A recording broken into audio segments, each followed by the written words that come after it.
안녕하세요. 열린민주주의 교실의 문은영입니다.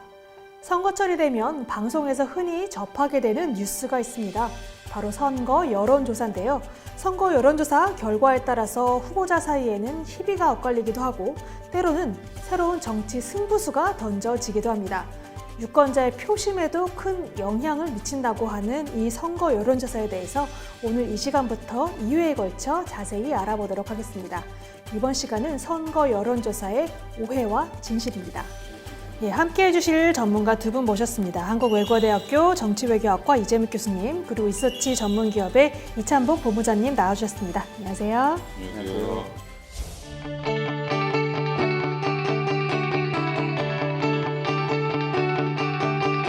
선거일이 다가올수록 여론조사 결과에 관심이 참 집중되는 경우가 많은데요. 특히 숫자가 엎치락 뒤치락 할수록 선거 결과에 다들 이렇게 촉각을 곤두세우게 됩니다. 아무래도 전문가이신 두 분께서는 이 선거 여론조사 어떻게 지켜보시나요? 저는 사실 여론조사 업계에 일하고 있기 때문에 여론조사 결과에 대해서 일반 국민들보다 좀 더 관심이 높은데요. 특히 최근에 여론조사가 많이 일상화되어 있습니다. 그래서 많은 여론조사 결과들이 보도되고 있는데요. 특히 핫 이슈가 발생할수록 보도되는 여론조사의 양이 많아집니다. 최근에도 특정 이슈에 대해서 좀 논란이 있는 얘기들이 있었는데요. 그럴 때 여론조사에 어떤 정치적 의도가 개입됐다 이런 얘기들도 많이 있는데요. 여론조사기관이 항상 그렇게 정치적 의도를 갖고 조사를 하는 건 아니거든요. 그래서 저는 개인적으로 이 결과에 어떠한 설문이 사용됐고 어떠한 조사 방법을 했나요? 좀 더 관심을 갖고 좀 보는 편입니다. 아무래도 전문가 보니까 좀 더 깊은 내용적인 면에 주목하시는 것 같은데 교수님 어떻게 보시나요? 저도 전문가에게 앞서서 하나의 유권자니까 그렇죠. 제가 사는 지역이나 아니면 제 고향이나 제 직장 근처에서 출마하시는 분들의 지지율 같은 것도 좀 살펴보게 되고 또 그러면서 동시에 여론조사가 제대로 됐는가에 대해서 아까 우리 이 본부장님 말씀하신 것처럼 설문 문항이나 응답률, 신뢰 수준, 표준 오차 이런 것들을 잘 유심히 지켜보는 편입니다. 그 결과만 보는 좀 일반인들과는 확실히 다른 전문가분들의 말씀이 아니었나 싶습니다. 그 여론이 곧 민심인 이 시대에 우리 시대의 최고 권력이 여론조사 결과다 이런 말도 있고요. 그래서 그 결과가 정의이자 진리가 돼버린 이 시대에서 자기 의견을 사실처럼 말하고 또 사실을 의견처럼 말하는데 참 여론조사가 그 근거로 활용되고 있기 때문에 그 중요성 그리고 그 폐해가 더 심각하게 다가오지 않나 싶습니다. 그래서 오늘 선거 여론조사의 오해와 진실에 대해 하나씩 짚어보겠습니다. 그럼 본격적으로 열린 민주주의 교실 시작하겠습니다. 한국의 선거 여론조사는 지난 1987년 제13대 대통령 선거에 처음 시도된 이후 현재까지 표심을 엿보며 선거 판세를 예측하는 중요한 잣대가 되었습니다. 대의민주 정치에서 민심은 여론으로, 여론은 표심으로 향하기에 정치권에서는 선거 여론조사 추이에 집중하게 되는데요. 정당이나 정치인들은 자신들이 추진하고 있는 정책에 대한 선호도를 파악할 수 있고, 국민은 여론조사를 통해 자신의 정치적 의사를 표현할 수 있기에 선거 여론조사의 역할과 중요성은 갈수록 부각되고 있습니다. 지난 30년간 선거 여론조사가 실시되며 조사와 분석 방법에 있어 많은 발전을 해온 대한민국 선거 여론조사. 만약 선거 여론조사가 공정성을 담보하지 못할 경우 이를 보도하는 언론은 물론 민주주의에 심각한 악영향을 미칠 수 있습니다. 선거 여론조사의 공정성과 신뢰도를 높이기 위한 노력은 무엇인지, 지금부터 선거 여론조사의 역할과 필요성, 그리고 역사와 제도까지 하나씩 살펴보겠습니다.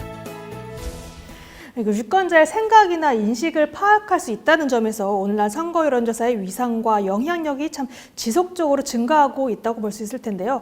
선거 여론조사의 시작, 언제부터라고 볼 수 있을까요?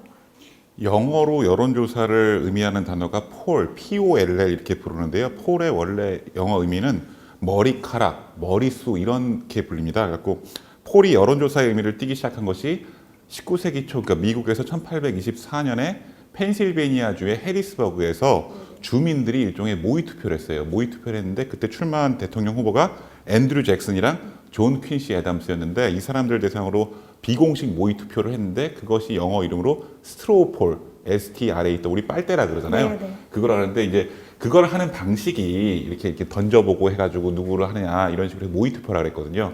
그래서 이제 여론조사의 이름을 가졌다는 얘기가 있는데 근데 이게 보면 우리도 항상 궁금한 게 있으면 풍향계라는 말을 쓰잖아요. 그래갖고 이렇게 방향을? 보면 그죠. 네. 그래서 이렇게 지푸라기를 날려봤다. 네, 네. 그런 의미에서 이제 여론조사 말이 시작됐단 말이 있고 여론조사 시대가 본격적으로 열린 것은 1916년 20세기 초죠. 미국 대선에서 리터러리 다이제스트라는 기관에서 열렸는데 이 기관은 유권자들에게 엽서를 보내가지고 조사한 결과를 바탕으로 당시까지만 해도 정치계, 중앙정치계에서는 그다지 지명도가 없었던 당시 프린스턴대 총장이었던 우드로 윌슨의 그 당선을 정확하게 맞췄다고 알려져 있습니다. 그러면 이제 우리나라 얘기를 해볼게요. 1987년 처음으로 선거 여론조사 시작됐다고 합니다. 1987 우리에게 영화 제목으로도 좀 알려져 있는데 1987년이 참 한국 정치사에서 남다른 의미가 있을 텐데요. 그때 처음 시도된 이유가 따로 있을까요? 국민 모두가 자유롭게 투표에 참여해서 국가 지도자를 뽑을 수 있을 때 그때 이제 여론조사, 선거 여론조사가 좀 의미를 가질 수 있을 것 같은데요. 그런 면에서 대통령을 우리 손으로 직접 뽑는 직선제가 실시됐던 1987년이 처음 여론조사가 실시될 수 있는 어떤 토양이 마련될 수 있었다고 생각하고요.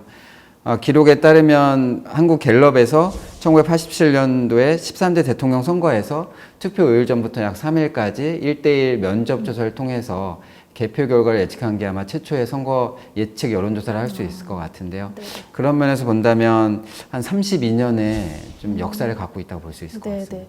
뭐 우리나라로서는 30년, 뭐 미국 기준으로 하면 한 100년 좀 넘게 시간이 흐른 것 같은데요. 이제 하면서 여러 가지 또 이제 과학적인 통계적인 기법들이 좀 이렇게 도입이 됐잖아요. 그래서 실제 선거 결과와 여론조사 결과의 그 오차 범위를 그러니까 거의 뭐 맞췄다고 할 수 있죠. 그렇게 좁힌 여러 결과들도 자주 볼 수 있을 것 같은데요. 이 선거 여론조사 이제 사례 얘기를 해보면 좀 역사적으로 전환적으로 꼽을 만한 사례 얘기를 좀 부탁 좀 드릴게요. 먼저 몇 가지 얘기가 있는데요. 시작부터 앞서 말씀드렸던 리터러리 다이제스트가 앞에 예측을 잘했잖아요. 그래서 1936년에 이번에 큰 마음을 먹고 미국 대선에서 1,500만 명한테 그걸 보냈어요. 엽서를 보냈어요. 근데 수거된 게 약 230만에서 240만이었는데 근데 그 당시에 이제 민주당의 루즈벨트, 우리 잘 아는 루즈벨트 대통령하고 공화당의 엘든이라는 후보가 나왔는데 우리는 루즈벨트가 당선되는 걸 알고 있잖아요.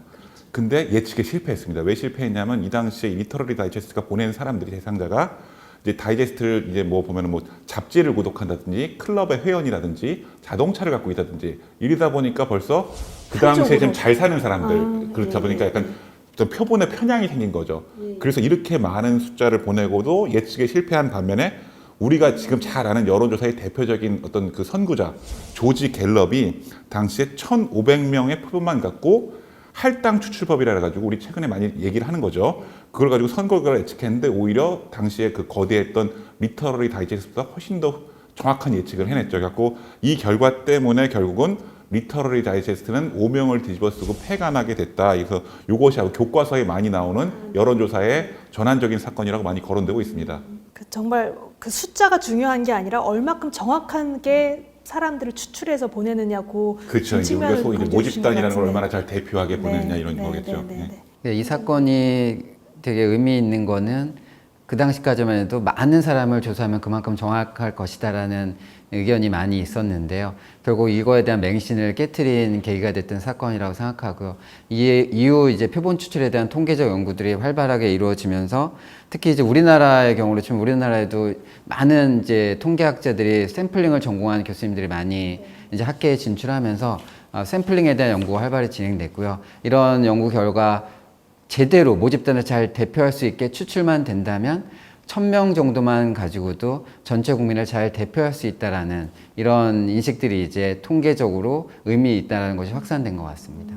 진심과 사실 민심 사이에서 여론조사가 이제 존재하잖아요. 그래서 민주주의 사회에서 여론이 정당이나 이 집단 그리고 대중매체 등을 통해서 전달되고 또 결국에는 공공정책 결정에 이제 가장 큰 힘을 주게 되는데 그 오랜 기간 동안 그렇게 여론조사 진행되면서 말씀해 주신 여러 가지 표본 추출에 대한 여러 방법도 바뀌고 또 결과도 이렇게 틀렸다가 또 맞았다 하는 여러 탈도 많고 말도 많았는데 특히 이제 선거를 앞두고 여론조사 열기가 가장 좀 뜨겁지 않습니까? 그럼 선거에 여론조사가 필요한 이유에 대한 설명을 조금 쉽게 부탁 좀 드려볼까요?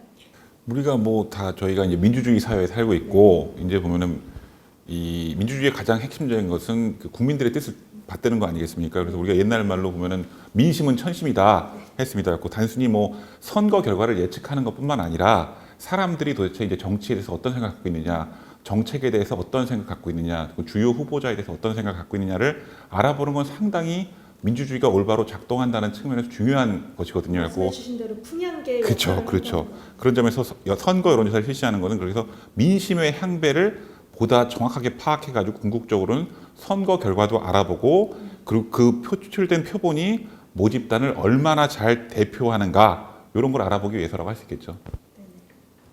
교수님이 말씀하신 거는 비슷한 얘기인데요. 옛날 저희가 이제 학교에서 배운 게 그리스 시대나 아크로폴리스에 많은 사람들이 모여서 직접 민주정치를 했다라는 얘기들을 하잖아요. 근데 현대 사회는 이제 대의민주주의 시대고 앞서 이제 언급된 조지 갤럽이라는 분께서 여론조사에 대해서 직접 민주주의가 불가능한 이 시대에 직접 민주주의를 가능하게 하는 도구라고 얘기를 한 적이 있거든요. 그래서 표본이 제대로 추출되고 과학적인 방법론이 적용된다면 여론조사의 결과는 위정자들이 어떤 정책이나 이런 것들을 수립하고 또는 평가할 때 국민 여론을 수렴할 수 있는 아주 중요한 수단이 될 수 있다고 볼 수 있습니다.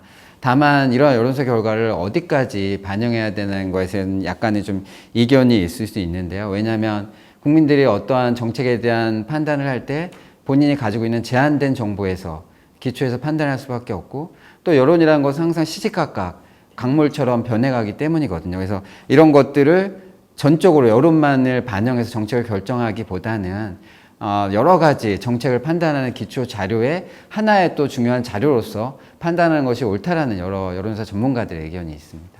그 선거 여론조사, 이제 여론조사가 끝난 다음에 나오는 그 수치가 또 이제 그 선거 캠프 담당자들한테도 그 사기에 굉장히 많은 영향을 줄 텐데요. 그걸 보고 또 여러 가지 선거 전략을 바꾸기도 하고 세우기도 하고 그럴 텐데요. 그 표심을 보여주는 결과라는 측면에서 민감할 수밖에 없는데, 그럼 물론 담이 돼서는 안 되긴 하지만 실제로 근데 선거 여론조사 결과를 통해서 표심에 미치는 영향이 있다고 보신 건지요? 그게 정확하게 있다 없다 말하기는 좀 어렵지만은 뭐 일단은 정당들도 우리나라도 그렇고 미국도 그렇고 정당들이 여론조사나 민심에 대해 대책반을 만들고 특별위원회 같은 걸 구성하기도 하죠. 실제로 보면은 우리가 반드시 이제 그렇다고 말하기는 어렵겠지만은 특히 이제 아직까지 내가 누구를 찍을지 결정을 못한 사람들, 시민들, 유권자들 같은 경우에는 다른 사람들은 도대체 어떤 생각을 갖고 있을까? 특히 어떤 후보가 좀 더 지금 판국에서 유리할까를 생각할 수밖에 없지 않겠어요? 보고 바꿀 수 그렇죠. 있다는 여지가 있다. 그렇죠. 특히 우리가 이제 우리들 말로 우리 전문가들 말로 이런 것들을 부동층 유권자라 그러죠. 부동층 유권자들 확실한 아직 지지 후보를 결정하지 못하는 사람들 이런 사람들 입장에서는 아무래도 조금 더 영향을 받을 가능성이 좀 있겠죠. 우리 가능성의 용어로 말하면 그래서 그런 사람들을 얘기할 때 우리가 보면은 저 사람이 A 후보와 B 후보가 있을 때 A 후보가 이번에 좀 유리한 것 같네. 여론조사 결과를 보니까 그런 경우에 A 후보에게 아무래도 마음이 가는 경우에 그런 것들을 이제 편승 효과 혹은 밴드웨이건 효과라고 하죠. 그리고 또 반면에 우리 후보가 지지하는 후보가 조금 더 밀리는 것 같다. 여론조사 결과를 보니까 그래서 내가 원래는 투표장에 안 갈라 그랬는데 꼭 가서 한 표를 줘야 되겠다. 이런 것처럼 우리 편을 열세 후보를 반드시 밀어주겠다는 언더독 효과 뭐 이런 것들이 가능하죠. 그래서 이런 것들을 잠정적으로 가정을 해가지고 여론조사가 자칫 국민의 진위를 왜곡할 수 있다는 가능성 그런 것들 때문에 우리 공직선거법은 이제 선거일을 앞두고 일정 기간 동안 여론조사 공표를 금지하고 있는 것으로 알고 있습니다. 네, 이게 재미있는 주제인데요. 네. 이제 우리 공직선거법에 따르면 투표일 6일 전부터 여론조사를 해서 이제 공표할 수 없게 되어 있습니다. 근데 사실 제가 하는 일을 이제 국가에서 맡고 있는 건데요. 특정 기간 동안요. 영업을 하실 수 없으니까. 사실 이 같은 규정에 반대하는 사람도 많이 있어서 이걸 폐지하고자 하는 움직임도 있습니다. 그래서 사실 국민의 알 권리를 많이 주장하는 사람들이 이제 이런 얘기들을 하고 있고요. 사실 우리가 잘 아는 미국이나 영국, 독일, 일본 같은 경우는 이런 금지 규정이 없이 여론조사를 다 진행할 수 있는 상황이고요. 그래서 저는 사실 이런 것들에 대한 고민도 저도 많이 해봤었는데 한 가지 궁금증이 들었습니다. 왜 사람들이 그 선거 직전까지 다른 사람들이 누굴 지지하는지를 알면 안 되는가에 대한 좀 궁금증이었는데요. 사실 저희가 일반적으로 투표를 할 때 사실 선거운동 기간도 얼마 되지 않기 때문에 나온 후보들에 대해서 잘 알지도 못합니다. 뭐 정보도 부족하고요. 그러다 보면은 주변 가까운 사람들이 어떻게 생각하는지 또는 친구들이 누굴 지지하는지 이런 의견에 기초해서 사실 투표하는 경우도 많이 있거든요.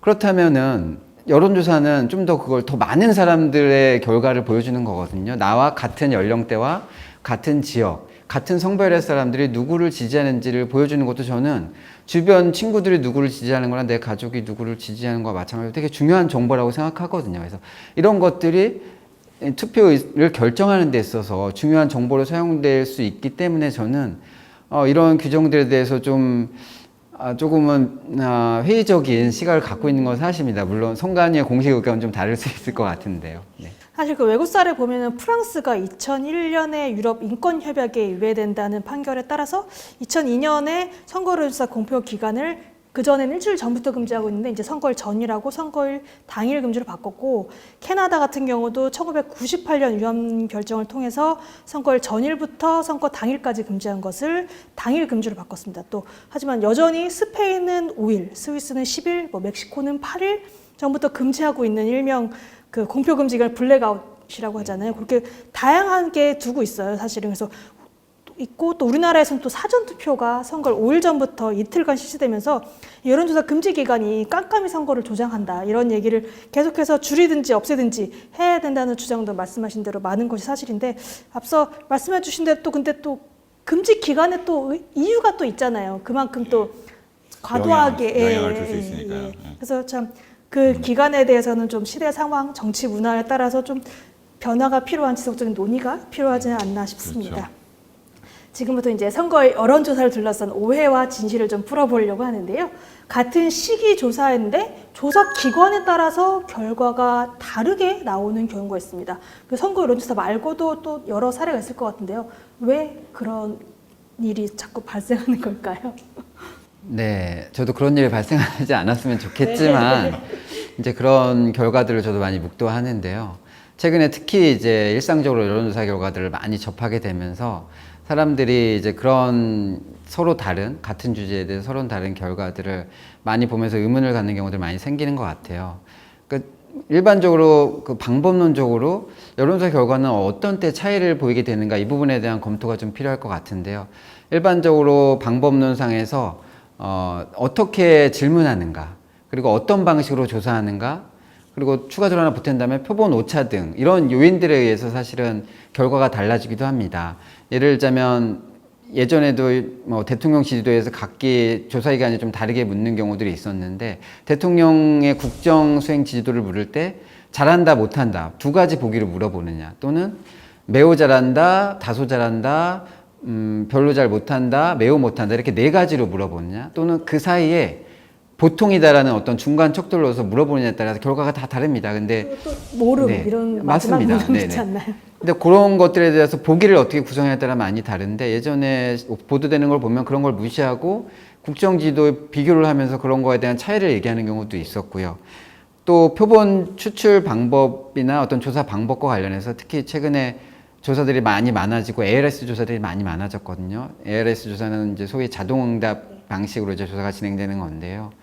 이런 ALS 조사로 했느냐, 또는 조사원이 직접 대화를 하면서 한 면접조사 방식이냐, 또는 전화조사가 아니라 온라인 조사 방식이냐, 이런 거에 따라 다 다를 수 있습니다. 왜냐하면 조사에 응답하는 사람들의 성향이 조사 방법에 따라 다를 수도 있기 때문이거든요. 또한 마지막으로 이제 여론조사는 표본조사이기 때문에 표본 오차가 있을 수밖에 없습니다. 그래서 기본적으로 표본 오차 때문에도 결과는 다를 수도 있거든요. 그래서 이런 부분들 좀 주목해서 봐야 된다고 생각합니다. 사실 그 이제 결과만 사실 보이잖아요. 보통 우리한테 미디어를 통해서 보다 보니까. 근데 그 과정에 대한 이제 여러 가지 의문점, 의구심이 드는 분들이 많이 계실 것 같은데요. 또 한 번 아니면 좀 사실 그 이상 선거철에 그냥 여론조사 전화 많이 받아 보실 것 같아요. 사실 바로 이제 자동응답기 소리 나오면 끊어버리기도 하고. 사실 대체 누가 그렇게 시간을 어쨌든 뭐 아주 길진 않겠지만 이 시간을 들여서 성실하게 답을 할까? 또 그리고 그만큼 또 제대로 된 답을 할까라는 의문점이 많이 드는 게 사실인데, 또 1000명으로 대상하는 여론조사라고 했을 때 응답률이 5%입니다. 라고 하면은 1000명이 5%니까 50명을 대상으로 조사했다는 얘기는 이렇게 오해를 솔직히 할 수도 있거든요. 교수님, 응답률, 응답자 어떤 관계 어떻게 좀 구별을 우리가 해야 될까요?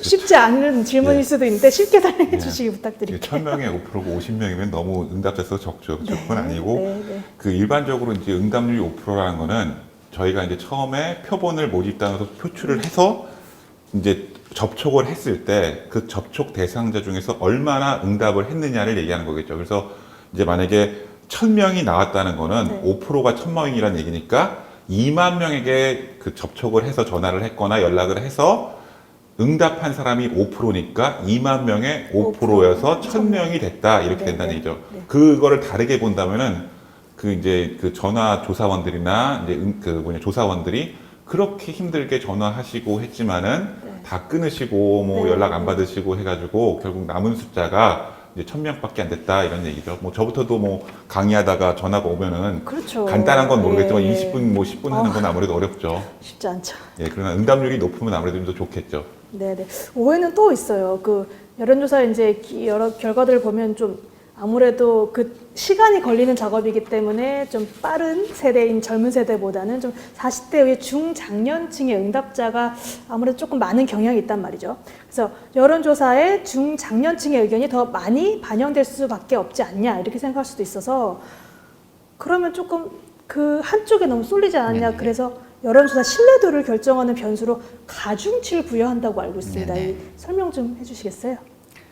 여론조사가 제대로 되려면 이제 표본 추출에 있어서 전체 국민을 잘 대표하는 표본이 추출돼야 되는데요. 그러기 위해서 저희가 표본 추출할 때 각각의 연령대의 비율을 정확히 맞춰서 표본 추출하고 노력을 합니다. 근데 저희가 실제 조사를 하다 보면 젊은 층들 사실 잘 조사에 참여하려고 하지 않아요. 쉽지 그래서 않죠. 예. 오히려 근데 반면에 좀 연령이 있으신 분들께서는 또 조사에 또 응답하는 비율이 높게 성실히. 되고요. 네. 그러다 보면은 저희가 나중에 조사된 표본을 놓고 보면은 실제로 조사되는 비율보다 젊은 층이 참여를 잘 안 하게 되고 이제 연세가 있으신 분들은 저희가 조사를 이만큼 200명만 해야 되는데도 불구하고 뭐 300명이 조사된다든가 이런 경우들이 생깁니다. 이게 현실적으로 좀 어려움이기도 한데요. 그러면은 사람들이 언뜻 보기에 말씀하신 것처럼 그러면은 젊은 층은 실제 조사되는 것보다 적게 조사되고 연세가 있으신 분들이 많이 조사에 참여했기 때문에 이 의견이 많이 반영되는 거 아니냐라고 좀 오해를 하실 수 있는데요. 그러기 위해서 저희가 이런 부분들을 좀 대표성 있게 보정하기 위해서 사후에 이제 가중치 작업이라는 걸 하는데요. 이 부분은 앞서 말씀드린 것처럼 실제 조사돼야 되는 비율보다 적게 조사된 젊은 층을 다시 실제만큼으로 올리는 작업입니다. 마찬가지로 어느 정도 일정 부분 조사되는데 그보다 많이 조사된 나이 드신 분들은 또 비율만큼 줄이는 작업이고 이런 것들을 가중치 작업이라 할 수 있는데요. 그런 대표성 보정 작업으로 가중치가 지금은 매우 응답률이 낮아진 이 시대에 매우 중요한 대표성을 강화하는 작업이 되었습니다.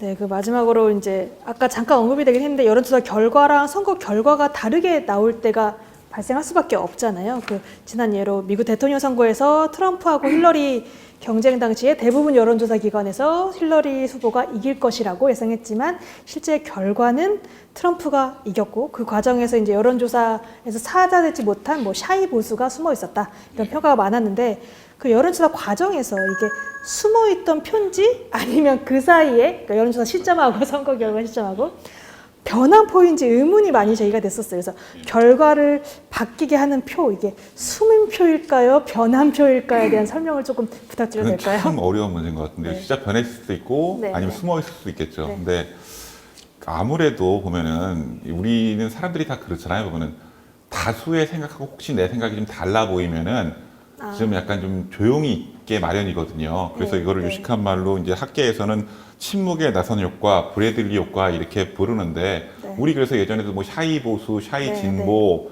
그다음에 뭐 샤이 트럼프 이런 얘기 많이 들었지 않습니까? 그러니까 다수의 생각과 배치된다는지 아니면은 내 생각이 조금 더 바람직해 보이지 않는다. 응답을 공개적으로 표출할 때. 왜냐면 특히 이런 경우에는 뭐 극단적인 생각들을 갖고 있는 사람들이 이런 생각을 좀 할 수 있겠죠.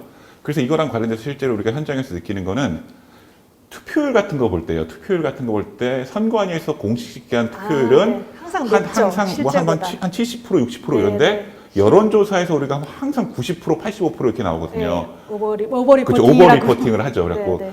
자기가 해야 된다고 생각하니까 응답할 때는 했다고 대답을 하는 거죠. 이런 것들이 아마 단적인 예가 아닐까 네. 합니다. 예.